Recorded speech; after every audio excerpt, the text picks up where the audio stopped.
Hello and welcome to a very special edition of All Lit Up with me, Gilly Fogg, head creative at Lighthouse Studios in Kilkenny, Ireland. This episode is extra long. We tried to cut it down, but our guests were just too fascinating. It's all about the golden phenomenon that is KPop Demon Hunters. We're talking to Maggie Kang and Chris Applehans, who gave me a no-holds-barred telling of what it took, step by step, to make this truly massive movie. How it turned from an idea pitched over brunch to a multi-million-dollar production. You'll hear how these two directors worked together seamlessly, when they said no and insisted on having what they wanted. Make a coffee, turn up the volume and enjoy as we get all lit up. Maggie and Chris, it's great to have you here, right across the table, here in the library at Lighthouse Studios in Kilkenny. And you are in the midst of mega success with KPop Demon Hunters. I thought it might be interesting to discuss the conditions that allowed you to do so much research and development and execute it to the excellent level that you did. So could we maybe go back to the beginning of when you had the idea, and I'll keep probing what were the underlying like business setups or studio setups that gave you the support? That's cool. Well, for me, the idea originated from me. And then Chris joined about 1.5 years into development, maybe less, maybe about a year. Yeah, something like that.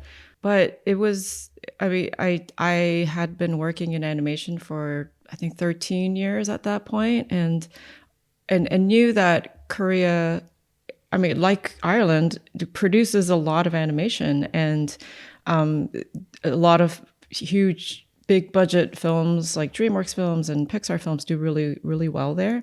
And so I've always wanted to see a feature level animation that showcased Korean culture. And I'd always thought, I'd love to work on something like that, and waited and never came across my table. So when it came time to kind of pitch something as a director, that's where I started from is Korean culture, and really focused in on mythology and some demonology, and landed on a kind of demon hunter female superhero type of idea. And it felt like that just wasn't enough of a concept. And so K-pop was added in as like a last ingredient. And it really became the pitching element. It really sold the movie, I think, to a big studio. And so I'd like to, I always say, like, I think I pitched this very marketable idea, but underneath I knew that I wanted to make it as Korean as possible culturally, and showcase many aspects of our culture as much as I could. So when you say you pitched it, was this Maggie Kang pitching it like, hello, knock on a studio door, or were you in a studio that was open to pitches? It feels a little simple the way that it was pitched. It was, I had been looking for, I was just ready to direct. But were you an employee somewhere? No, I was not. Okay. No, I was, at the time I was freelancing for Illumination. My husband was working on a TV show. And so I had just had a kid and was doing mostly mom duties and kind of working, I would say 50% of what I normally would do as a full-time employee somewhere. And Chris's producer on Wish Dragon, Aaron Warner, I had worked with him as well in the past, and built a relationship with him, and we'd been talking about doing something together. So I had interviewed for a couple of directing jobs for smaller movies, like like franchises and sequels. Didn't get those, and so we were just looking for stuff, something to work on together. And he was coming to an end on Wish Dragon, and that had landed at Sony. Was that like a distribution deal, or what was that? They co-financed. Oh, co-financed. Yeah. Oh, yeah. So Wish Dragon was at Sony, and so Aaron was at Sony as well. And he was like, I loved my experience working on Wish Dragon with a director, writer, a more international focused concept story. And so do you have something like that that you can pitch me? And I said, sure, even though I didn't have anything. And so spent about a few days just kind of thinking on that and came up with this concept and then pitched it to him. When you say to him, you're pitching it to a producer at Yes. Sony. Yes, Yeah. but just not even at the studio. It was like on a Sunday over brunch in our neighborhood. Okay. He brought his dog and we brought our baby in a child seat, a car seat, and pitched it just like how like what the concept is a group of K-pop girls, a group that they're secretly demon hunters, and he said, I love it. Let's make this. And I totally thought he was joking, but the next week he had a deal ready at Sony. So had you worked at Sony before? No, I hadn't, but the president of Sony, Christine Belson, was a producer at DreamWorks. I had never worked with her, but she knew who I was and my reputation. And so when I went to pitch it to her, she, first time director, it's a little... but actually the movie wasn't bought as a big budget movie. It was actually bought as a kind of like Wish Dragon. Yeah, $30 million movie where Sony would put up, I don't know, a third or half, and then we would find at the time, like foreign financier. We were looking into Thailand. We wanted to use Korea, but there wasn't a CG pipeline anywhere that could handle that. So we were looking in Thailand, a few other options, and then it got a little, during development, it got a little like, we didn't know what was happening. And development is hard everywhere. You have to be very, very proactive. And even Aaron was a little worried. So he said, just go board something. Just go. You really just have to prove that you can do this movie. So as a story artist, and coming from that background, I took a scene, which was the plane fight scene in the beginning of the movie, and just boarded that to an existing song just as a proof of concept. Okay. And so it's producer Aaron who brings on Chris. I don't know. I guess Sony did. Yeah. I mean, that's a good question. I don't even know. Yeah, I don't even know. I think I had done Wish Dragon with, Maggie reminded me of this, had done Wish Dragon with Aaron, which started out really outside of the system entirely, and developed with a VFX company in China that wanted to get into animation. And we co-financed with Sony, and Christine was a real champion of us. And then we built a studio in Xiamen, China, for the production side of things. And then, I think that did so well on Netflix that Sony was like, go find another one like that, which again is the weird domino effect of these different projects proving themselves out. But it was definitely a case of story that that seems niche or culturally niche, finds a huge audience on Netflix. It becomes a little bit of a permission structure for like, oh, so people I remember previewing the movie in Tempe, Arizona, and everyone was like, I don't know if these moms in Arizona are gonna, and then they loved it because it's just a story, just human story. So that was like I think, kind of a thing for Sony to be like, oh, let's find some more things like this. And you had written Wish Dragon. Yeah. Yeah, and it was all based on a personal relationship I had, a friend of mine that had grown up in Shanghai that I knew for 12 years. Okay. So it's kind of, as much as it could be, as kind of a personal project. But then Aaron, I think at some point when they decided that this was going to be a bigger idea than like the $25 million thing, they were like, let's get another person involved. Is that what happened? Yeah. Christine was like, well, this is going to be a big movie, Maggie. You can't do this on your own. And I said, yes, I can. I was like, why aren't you letting me do this alone? And so we looked for a partner, and we looked for, I don't know, actually, maybe it was a year and a half since, I don't know, because it was a while. Yeah.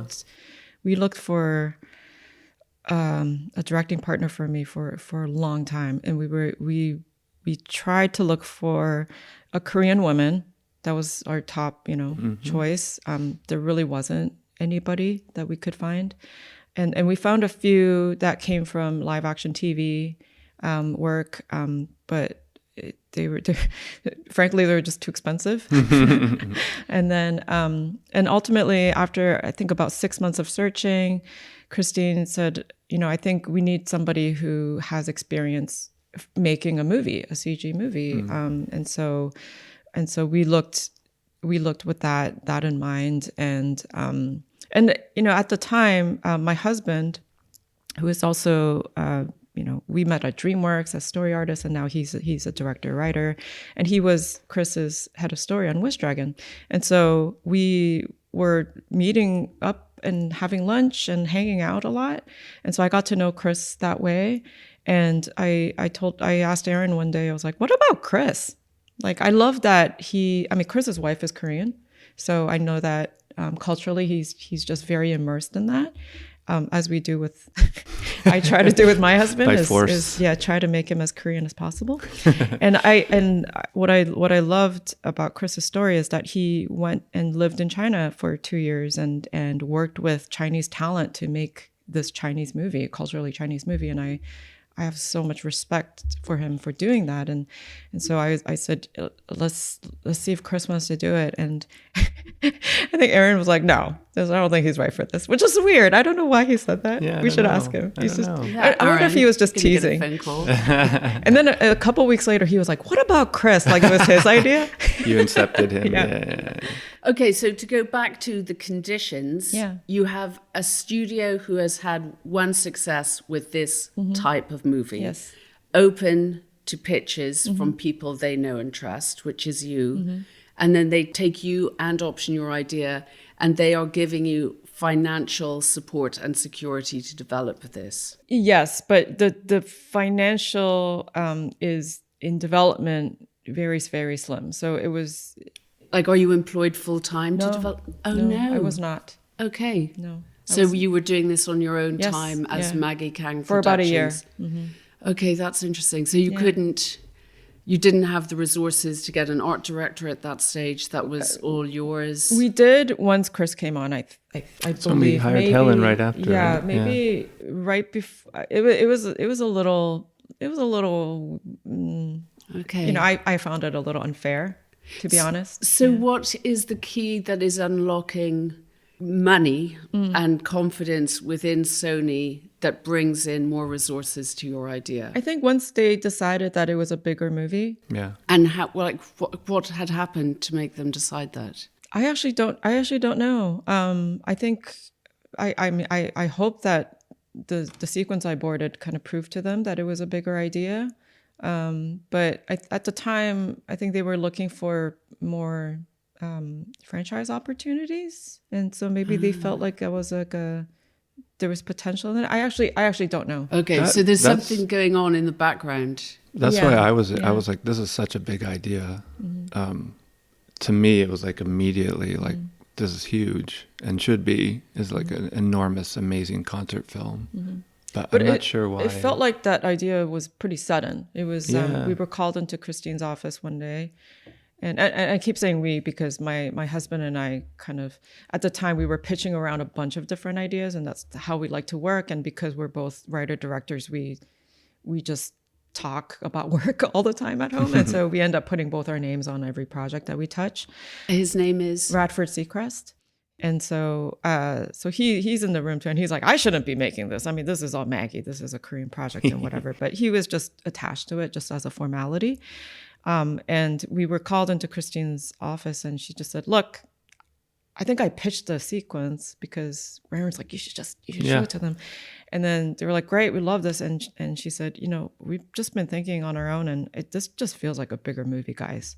This needs to be it's a musical. There's so much music. The world is so rich. There's so much potential for other stories.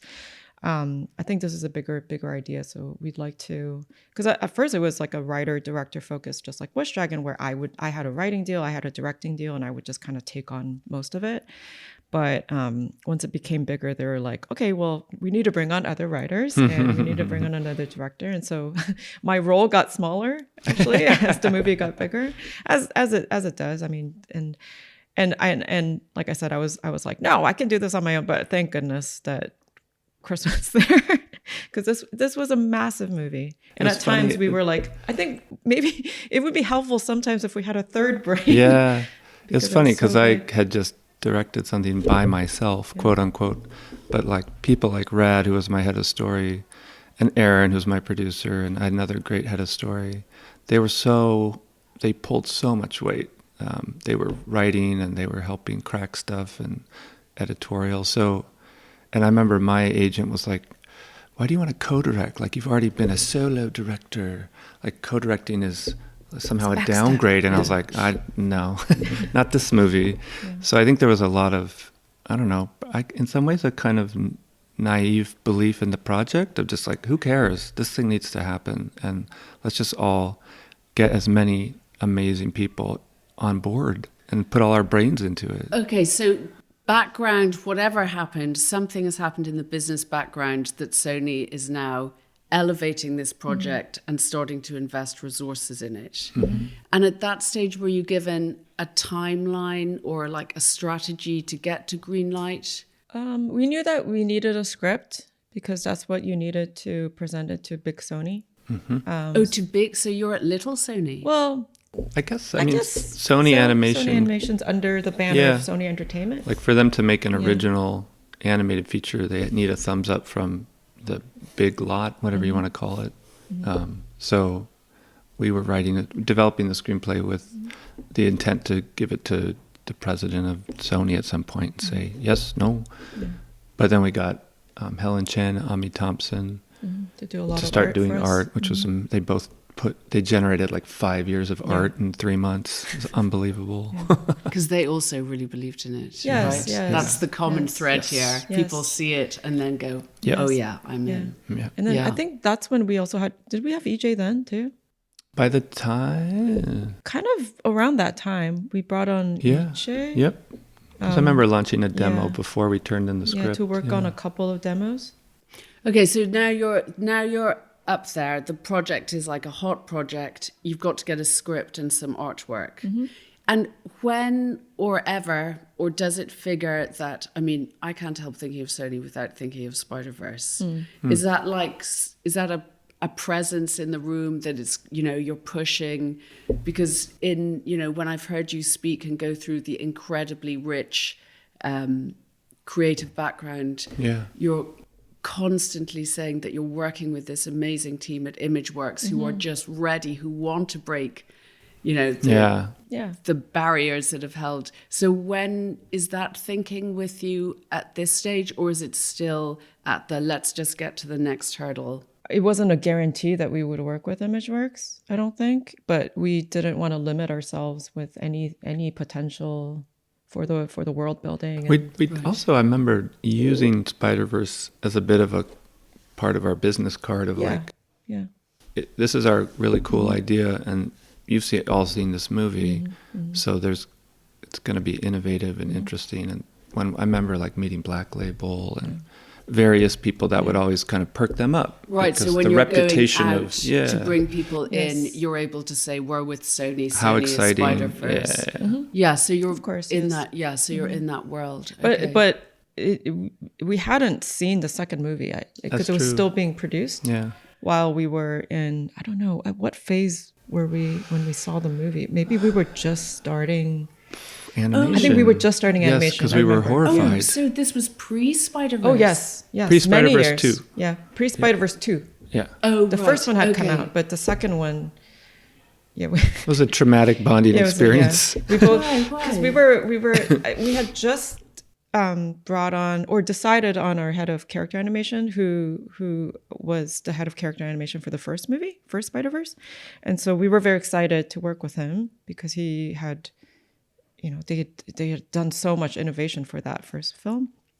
And so we were invited to the premiere of the second film. And we didn't sit together. We were in opposite sides of the theater. And I remember as the first sequence with Gwen and just the colors and everything, and I just thought, and I and after, I think it was like right after the movie. No, I texted During you the during, movie. and I said, "Oh no, It's so good. how are we going to live up to this? Like Yeah. this is so beyond amazing. It blew my mind, just the artistry of that film. Yep. So I came out of there like, and I'm really good friends with some of the directors, and I just said, how did you do this? How are we supposed to do this? And I remember he's saying like, no, ImageWorks is so great. Like you're in good hands and all this stuff. And But so were you with ImageWorks? Yes, at that we were. stage? Yes. Yeah. Can we rewind a Yeah, tiny sorry. bit? Okay, so now you're working towards the script. You've got your 2 people in the art. Are you employed full time now? Yes. Okay, Yes, so we are. you are totally on board. You're totally on board. Yeah. Great. So now the studio's really investing in the movie. And how long did it take to get to the finished script? less than a year. First I draft think, was like 7 months. 7 months or something like that. Yeah. Well, less than that. Because you started in August. June. Right? Oh, Yeah. June? Yeah. Oh, okay. Yeah, that's not About long, really, 7 is months, it? 6, 7 months. No, we powered through. We But finished it at the end of that year. Yeah. Yeah. We turned it in before the Yeah, holidays. right. Right. Wow. And your confidence is building. So conditions wise, you are totally exclusively focused on this project. Yes. And the whole studio is backing you like with confidence financially and giving you resources. As much as they... Yeah. they Limited yeah, resource. 2 artists, screenwriting help, and then us. Was it, right? Yeah. Yeah.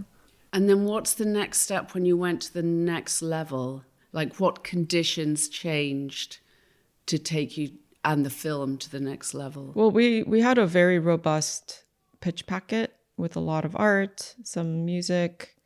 I had boarded, I think, three sequences that we cut into an animatic for tone, because Probably that's looks the only amazing, yeah. it's the only way that you can really express tone. Yeah. And then we had tons of art, and so we presented that, and they essentially just, it was a hard movie for Sony to make at the time.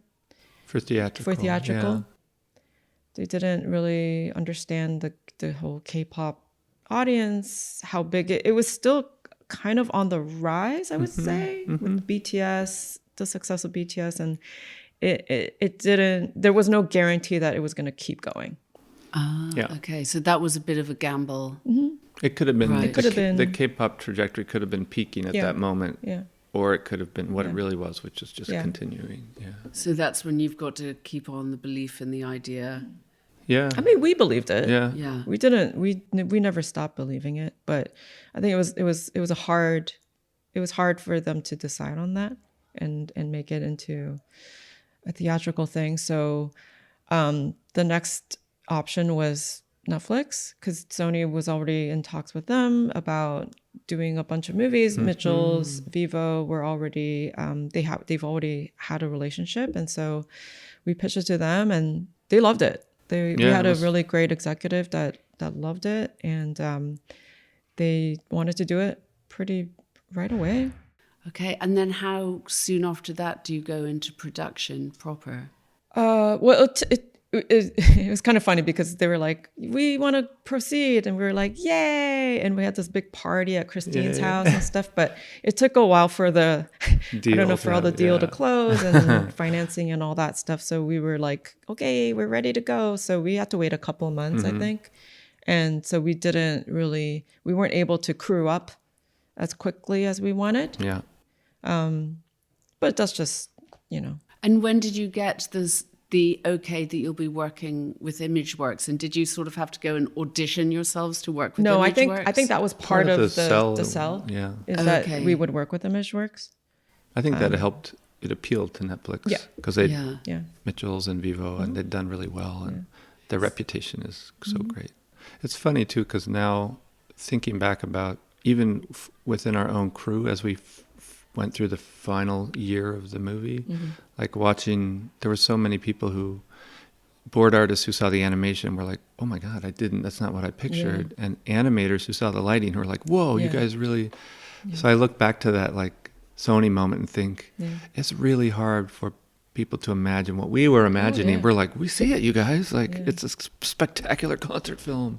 But I realize now that was a big mental leap for totally. everybody. Even for me, just on the next Sony film, like Goat, I've seen the animatic, seen some of the art, and then seeing the trailer now, I'm like, whoa, wow, I didn't expect it to come together in that way. So even for me, I was like very surprised. So we didn't realize how surprising that was going to be for people who work on our film. Yeah, sometimes maybe a concept is so pure as an interesting storytelling device that you don't need to imagine how it works as a spectacle. But like this one is like the spectacle and the visual aspect and the sophistication and all that stuff is what makes it work. It's like the tone even, it's all that is so technical that it's hard to, that like the pitch of the story alone is not going to do a service to what the experience will be. So it's a bigger ask for everybody to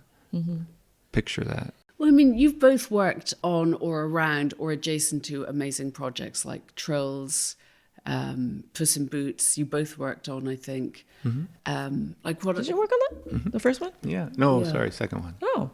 Were there any conditions in the development and execution of this film which you didn't have or haven't seen before that the next time you do a film, you say, this has to happen for our film to be the film we want it to be? The biggest thing that was a total mystery was whenever you're pitching any sort of anything, you're asked for comps, like comparables. Yeah. And it was almost impossible to provide that for this movie because, I mean, even for me, I had an idea of what I wanted to do, but it was hard to explain. Sure. Yeah. You couldn't really explain the full spectrum of the tone because I wanted all different things playing at once. And so the best that I could do was provide comps that are like, well, it's this mashed with this, but also this. So we had 4 different things. It was like Guardians of the Galaxy, Sailor Moon, K-dramas. But even when you say that, it's like, what part of that are you talking about? So the only way that I knew how to express that was through storyboards and actually creating an animatic, because that's the only way for me to express what I'm feeling and imagining. And even that was just the first iteration of these scenes. And I mean, I don't know, there was a lot of trust, which was really it's weird. Great. I like, even though it's a variable, an uncertainty variable, I look back and I like the fact that there wasn't a comp. To me, that was like, that's a good sign. Yeah. It's scary for sure, and it doesn't make it easier sometimes to get a studio on board, but it's definitely a sign that you're not just following some road that's already been trod, Yeah. And I think because they were already up for that, right? we kind of just tried things. Like we tried mashing things together. We tried putting different elements that you normally wouldn't see. And I think Chris and I have so much experience working on films that are pretty, like, I don't know, standard, I would say. Typical. Yeah. Yep. That you can't really break the mold unless you know how to make the mold. Yep. Yeah. And because we already knew how to do that, we were able to play. Yeah.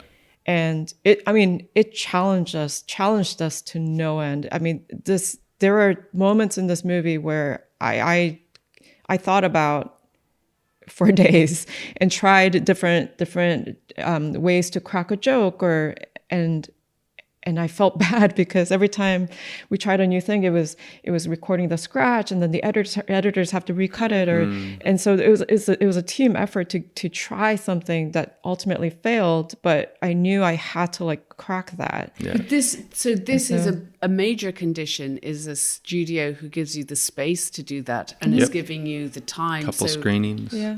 Multiple screenings. You had some, I think, test audience screenings. Also I've had the pleasure to talk to you about your music process. You went through many iterations of the music. You were, by all accounts, well, from what I heard, really uncompromising about that. Yeah. You pushed and you pushed. You worked really closely with the most excellent of choreographers. You had oodles of video research. But all of that was a treat. Like figuring out the story was The just hard part. extremely difficult, and just getting the right tone. And for the first 2 or 3 screenings, the movie was a little too serious. Like we kind of lost the comedy of it. And that was, we had a very harsh reminder that this needs to be lighter. And we are dealing with dark themes, but I lost sight of that comedy, which is odd. Easy to do. It's easy because when you get so trapped in figuring out the dramatic storyline. Yeah. And so we brought that in, and that was done very quickly. It was within 2 weeks. I think we kind of tweaked things and changed the way we looked at some certain scenes, and we brought comedy back into the movie. And once we did that, it really helped us find a better tone and a balance of tone. And it instantly made it more entertaining, of course. And but it's really easy to lose sight of that stuff. It's also interesting that being good storytellers and good at making a great sequence was the thing that we could do that none of these talented collaborators knew how to do. So like I remember going to Black Label being like, oh my God, here we are with like one of the best music producers in the world. And we pitch him through and he's can tell it's cool. And then we play a sequence and there's a couple funny moments and cool action. And you could just see him buy into it all of a sudden because he's like, oh, so it's like funny and like light on its feet, but also cool. And you could just tell he was like, now I'm interested. Yeah. So there's kind of that. I remember they said like, we didn't expect it to be so fun. Yeah. We so thought there's it would kind be of very like, serious. I'm like, and we're like, oh, we are good at that. Okay. Yeah. But it that worked everywhere. Everybody who saw that were like, oh, you guys are good at a thing that. So we're happy to do the choreography because it's fitting into something that's coherent. Yeah. It's not just coming to us being like, please make our movie good, you know? Yeah. It's like bring your skill and like color that section. Yeah. If you had to name 3 things that, you know, in the structure and the condition of this production, I mean, I guess you've got your adjoined experience is invaluable. As you say, you need to know how to make the mold so you can break the mold. I think that's one of the biggest things that a lot of people don't realize when they step into directing, because a lot of creators are like, I want to direct. It's like, yeah, okay. Like a lot of people have something to say, but you have to be able to do the job. If you can't, then other people will do the job for you, and the other people can be the studio. And I think we were both in a position where we're both writers. We're able to write. We're able to execute that, you know? Yeah. And both of us coming from a very strong story background really helped us control the story. Yeah, decades of experience in writing. And yeah, like the type of education that Maggie got as a story artist at DreamWorks for a decade is priceless. I learned a lot of that secondhand working with my 2 heads of story that were from the same school, so to speak. But it's like a standard of clarity and entertainment and all that. And I get asked a lot because on my CV it looks like production designer and then 5 to 7 years later director.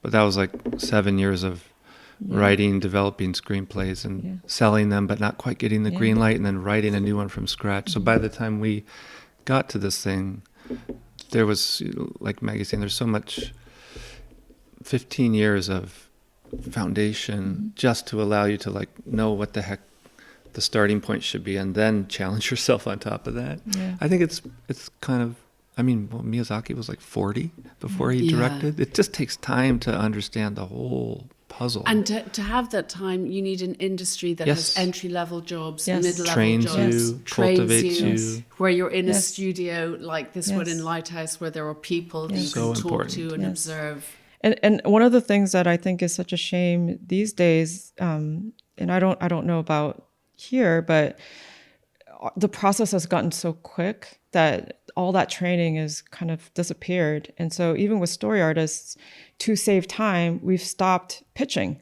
We've stopped pitching scenes. And story artists don't really understand what a pitch is. It's not just to present your drawings. You are working on a film that is an audio visual medium, and you have to present it like how you picture it as you're an editor. All yeah, of a as a sudden, scene and in a the movie performer, and a performer, and because I come from just watching the best of the best pitching ideas and an entire room like on the floor laughing because the scene that they've pitched is so hilarious.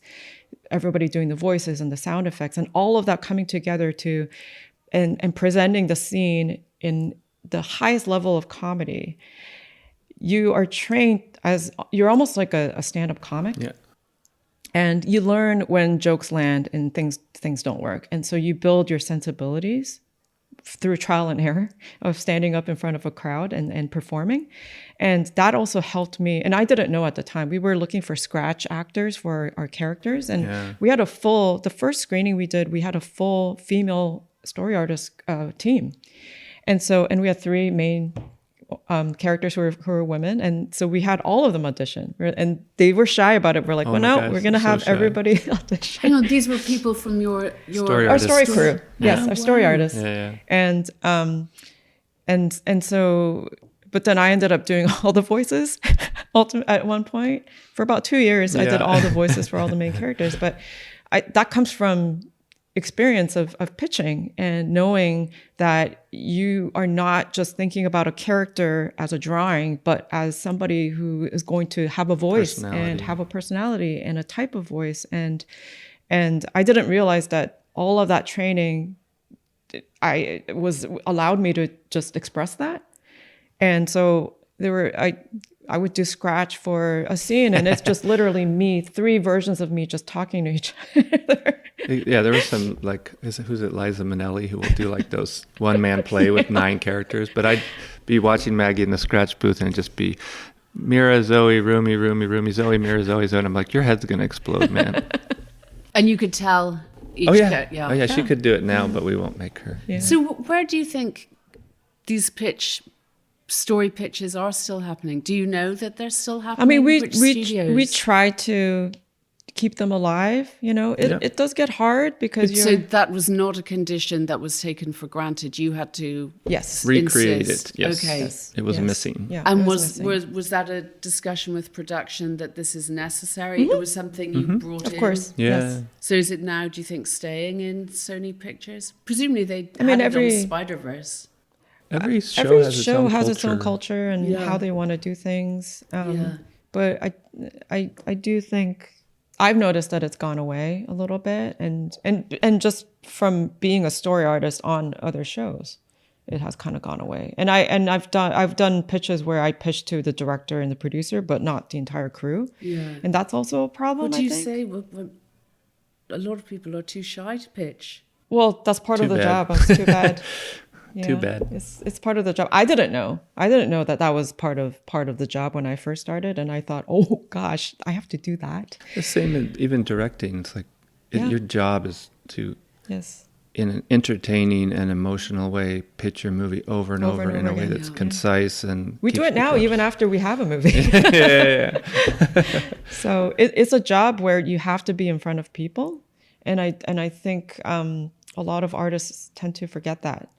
And I know that since COVID, everybody, people who are very introverts. I mean, we're introverts as well. Oh yeah. I've realized I'm such an introvert just being on this awards campaign and just being on the road and having to speak to people. But I have to force myself out of that and almost put a character on, to present the film. And I think I think the pipeline that. Here, as I was showing you around our wonderful studio, you can see real people in real rooms meeting each other in the hallways. It's so valuable. But more and more there are, send your storyboard PDF file through this channel. And COVID has kind of made it okay for that time. That was great. And I know a lot of artists are like, oh, I love it. And I still want to just live in that. But it's very limiting. So that is one condition that you would insist upon making your next is story artist pitching. Okay. I've kept you for a long time already, but can you name 2 other conditions that you would insist upon for your next movie? We've got story artist pitching. Wow. I mean, don't you think just being in person? Yep. I mean, we were in person for about 3 years Editorial, something that's really difficult to do. For sure. Yeah. Almost impossible to do. We remote. drove an hour one each way. every day. Every day. Wow. Yeah. To be there. And also it's so many times in the creative conversation, you don't have an answer in the meeting, actually. You end the meeting being like, well, shit, I don't know. Yeah. And then it's while you're walking to editorial or you're sitting around in the hallway before something where you're like, what do you think would this be funnier? And you solve stuff like that. And I didn't realize how much of that kind of creative time gets when you just end your Zoom and you're alone in your room. It's an entirely different thing. And also as an artist, you're working for the studio's vision, and also your directors are like your clients, right? Like you're so, and it's difficult to know. You want to get to know them and what they like and as people, so that you can work with them. And it's hard to do that when you don't know them. Yeah.